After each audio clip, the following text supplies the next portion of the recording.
یہ معاملہ ہے 1990 کی انتخابی مہم کا۔ الزام یہ تھا کہ انتخابی مہم کے دوران اسلامی جمہوری اتحاد میں شامل جماعتوں اور رہنماؤں میں پیسے تقسیم کیے گئے۔ یہ کیس عدالت میں آیا تو اصغر خان کیس کہلایا، مہران بینک اسکینڈل کے نام سے معروف ہوا۔ عدالت میں جو فہرست پیش کی گئی اس میں باقی رہنماؤں کے نام تھے، مگر جماعت اسلامی کے کسی رہنما کا نام نہیں تھا۔ جماعت کے نام کے سامنے رقم لکھ دی گئی۔ یہ الزام سامنے آیا تو جماعت اسلامی واحد پارٹی تھی جس نے نہ صرف اس کا انکار کیا بلکہ از خود سپریم کورٹ جا کر اس کیس میں فریق بنی۔ جماعت اسلامی کے مرکزی رہنما ڈاکٹر فرید احمد پراچا نے حلف نامہ جمع کروایا جس میں تمام تر الزامات کو یکسر مسترد کر دیا گیا۔ حلف نامے کی کاپی یہ ہے۔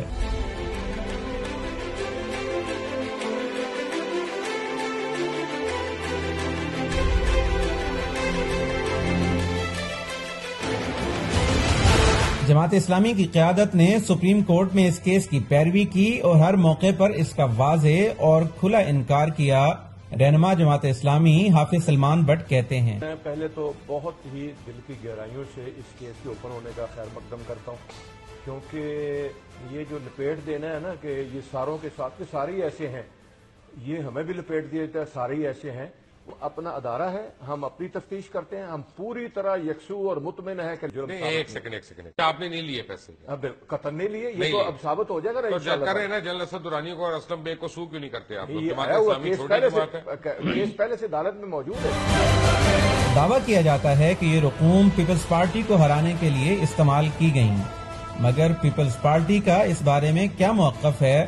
پارٹی کے مرکزی رہنما قمر زمان کائرہ جماعت اسلامی کے حق میں گواہی دیتے ہیں۔ جماعت اسلامی کے حد تک بالکل حافظ صاحب نے درست کہا کہ جماعت اسلامی پہلے دن سے اپنے اس جو فائنڈنگ آئی تھی اس کے خلاف، یا جو ایفیڈیوٹ فائل ہوا تھا اس کے خلاف باقاعدہ کورٹ میں گئی ہوئی ہے کہ ہمارے اوپر یہ غلط الزام لگایا گیا ہے، باقی کوئی جماعت نہیں گئی تھی۔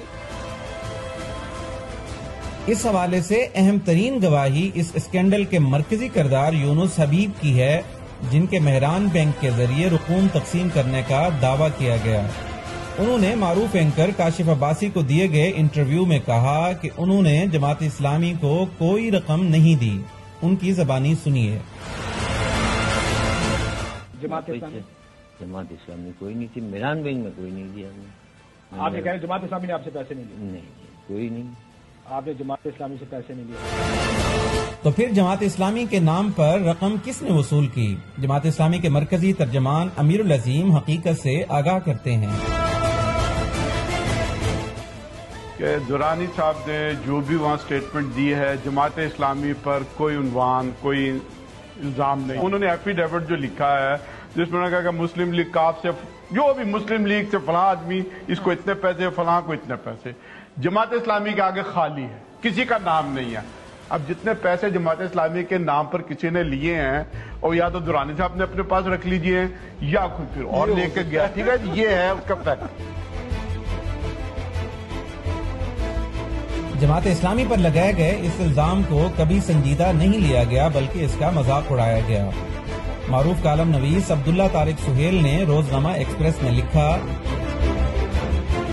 جن کو بھی یونس حبیب نے پیسے دیے وہ سب افراد تھے۔ جماعت اسلامی کے باب میں خود جماعت اسلامی تھی۔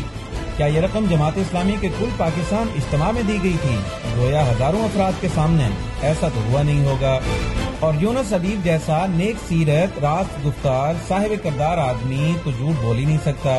ضرور جماعت اسلامی کسی فرد کا نام ہوگا اور یونس حبیب نے ایلچی سے کہا ہوگا لاہور جاؤ، وہاں تمہیں فلاں مقام پر جماعت اسلامی کھڑا ہوا ملے گا، اسے یہ رقم دے کر آ جاؤ۔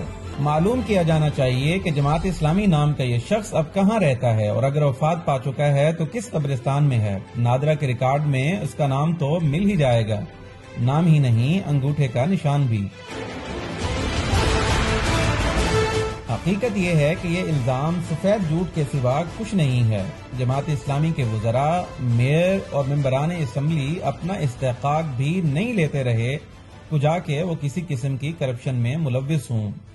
امیر العظیم درست کہتے ہیں، بات یہ کہ جماعت اسلامی اس طرح کی پارٹی نہیں ہے جس طرح کی پارٹی جو ہے وہ پیپلز پارٹی اور مسلم لیگ اور بڑی بڑی پارٹیاں جو ہیں۔ اور بھائی ہمارا ریکارڈ ہے، ہمارا میئر کراچی میں ایک فلیٹ سے منتخب ہوتا ہے اور اسی فلیٹ سے اس کا جنازہ نکلتا ہے۔ ہمارے اگر خزانے کا منسٹر رہے ہیں تو کسی نے اس کے اوپر الزام نہیں لگایا کجا یہ کہ ہمیں کچھ صفائی دینی پڑے. منسٹر بھی رہے ہیں, ایم این اے. بھئی ہمارے تو وہ لوگ ہیں کہ جب قومی اسمبلی یہ بل پاس کر دیتی ہے کہ ہر ایم این اے کو جو ہے وہ پلاٹ دیا جائے گا, اس کا استحقاق بن جاتا ہے, اور جماعت اسلامی کے ارکان جو ہے وہ استحقاق شدہ پلاٹ بھی نہیں لیتے. آپ پھر بھی ان کی بات کرتے ہیں. بھائی ذرا منہ دھو کر ہمارے اوپر جو ہے نا وہ بات کریں, منہ دھو کر ہمارے اوپر جو ہے نا وہ بات کریں.